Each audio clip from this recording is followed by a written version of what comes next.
Charles gets a seat at the table in DC. Brad Garlinghouse has been quiet. What's up with that? We'll talk XRP price action. Crypto whales are re-rotating their funds. That's right, they got a new one that they like. The Federal Reserve may have screwed us over. Are they going to give us the cuts? That along with... I say lots of naughty things, so here's your warning. That along with cringy AI art from Sailor to start your day. Yeah, this is what happens when you don't hit the like button. You get punished and you have to see Captain Strategy. Does Captain Strategy not have any nips? And my ass Sailor's got a six-pack going on.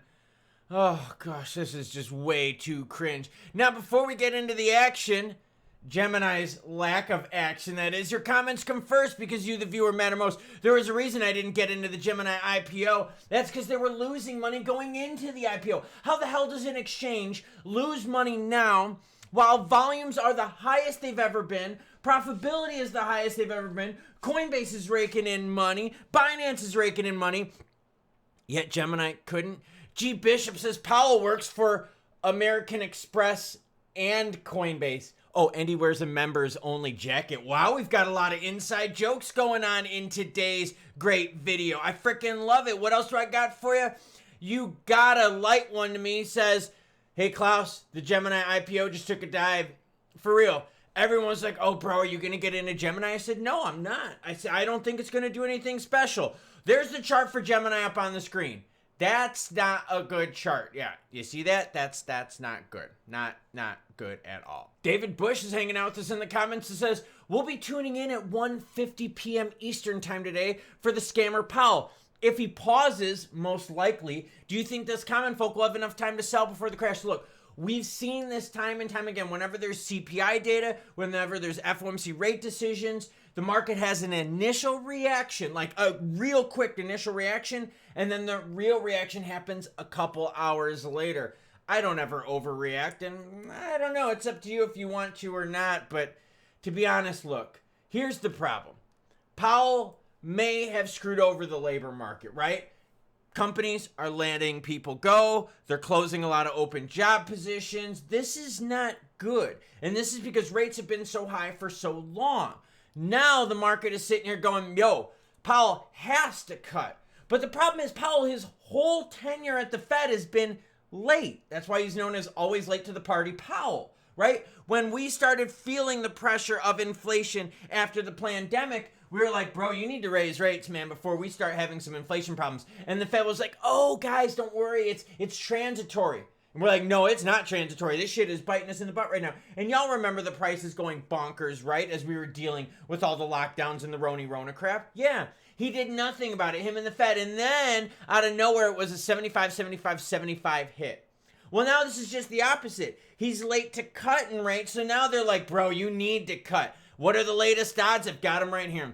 94% chance that he's going to cut it a quarter at least. 6% chance that he's going to cut it 50 basis points. Now, that being said, a month ago, 14% chance that he was going to pause. I still think he's going to pause. Yeah, 33% of you watching think pause. But 100% of the CME group market thinks he's going to cut. All right.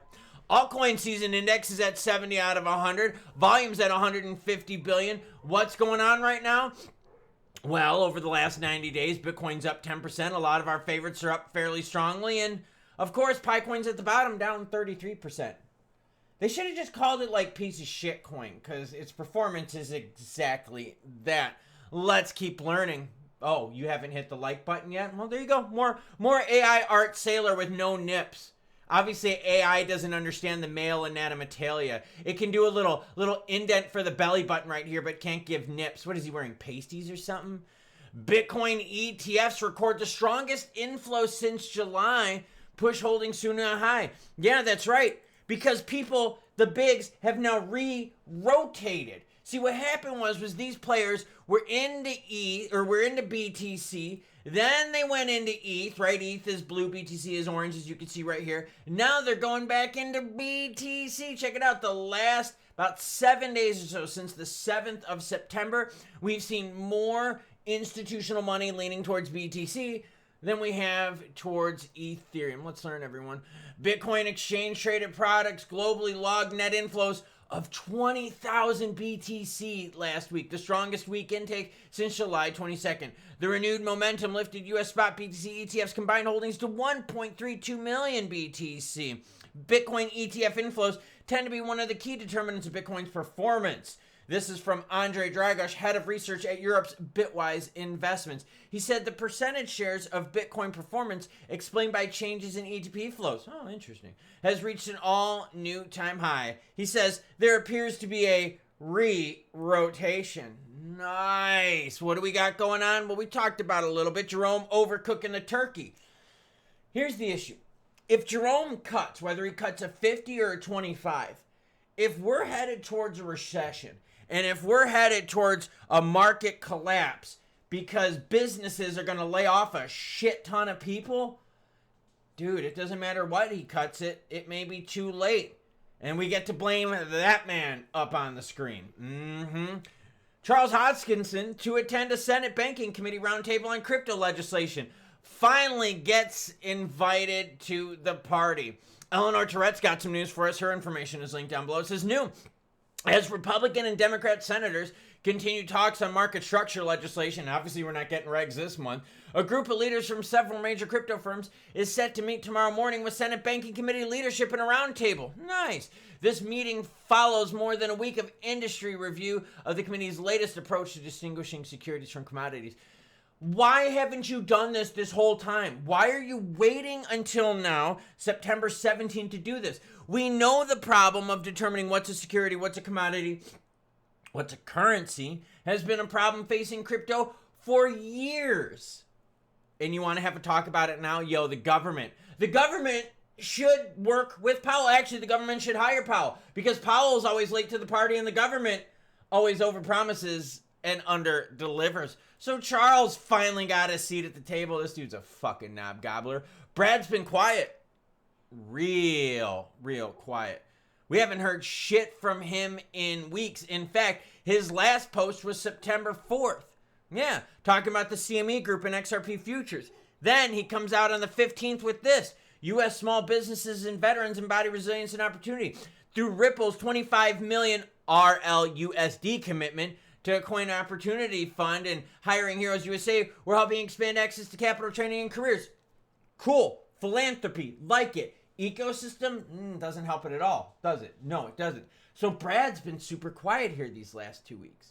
Is Brad quiet because he knows that there's something going on with regs? Is there something going on that he's been tied up with that we haven't? He's usually a bit more active on the socials. In fact, not only is he a bit more active, he's a bit more vocal in the news in general, doing interviews, attending things. But yo, Brad's been quiet.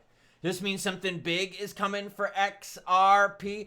Volume for the crypto market is $151 billion. Fear and greed, we're at 51, so we're stuck dead center neutral.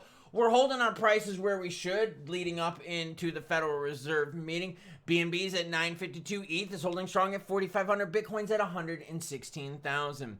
XRP's volume, off. Why is it off?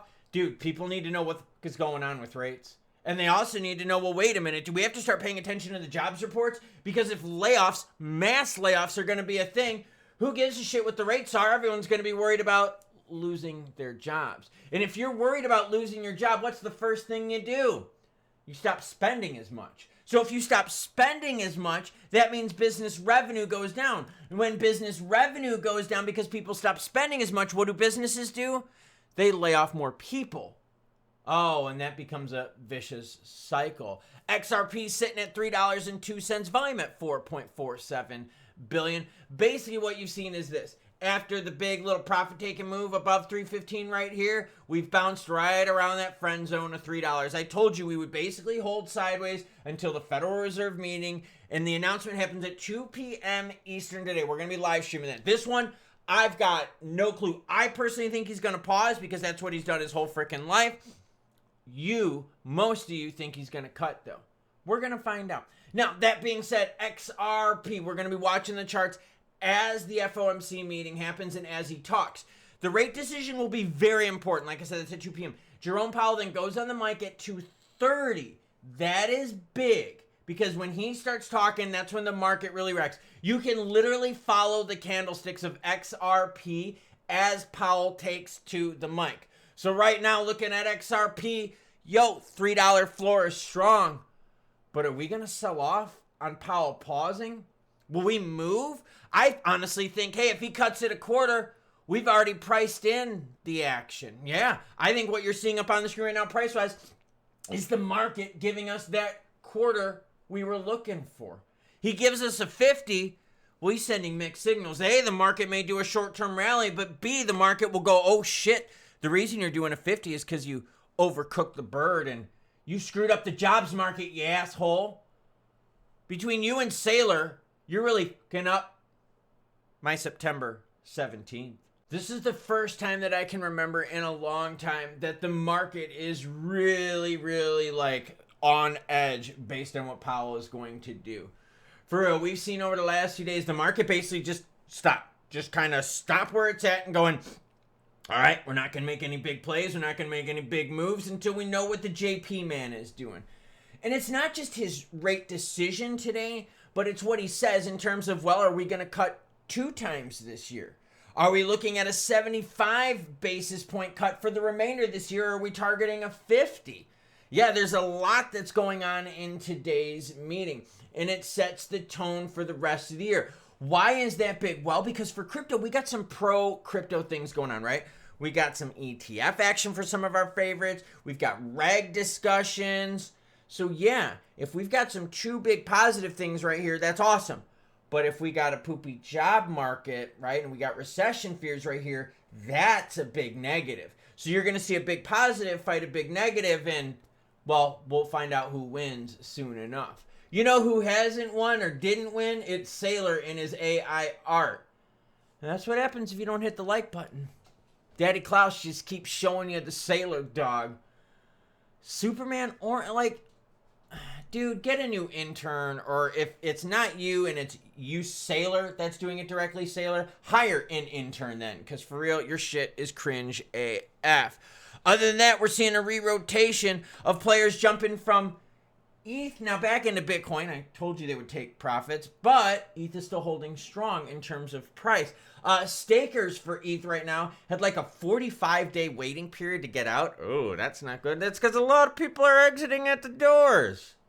See what happens. All eyes are on Powell. We'll be covering it live later today. Choo choo what? The sign says behind me. Put your glasses on. Unless you can't see. If you can't see, I'll do it for you. I'll say it. Choo choo what? Choo choo bitches. That's what the sign says behind me, over my right shoulder.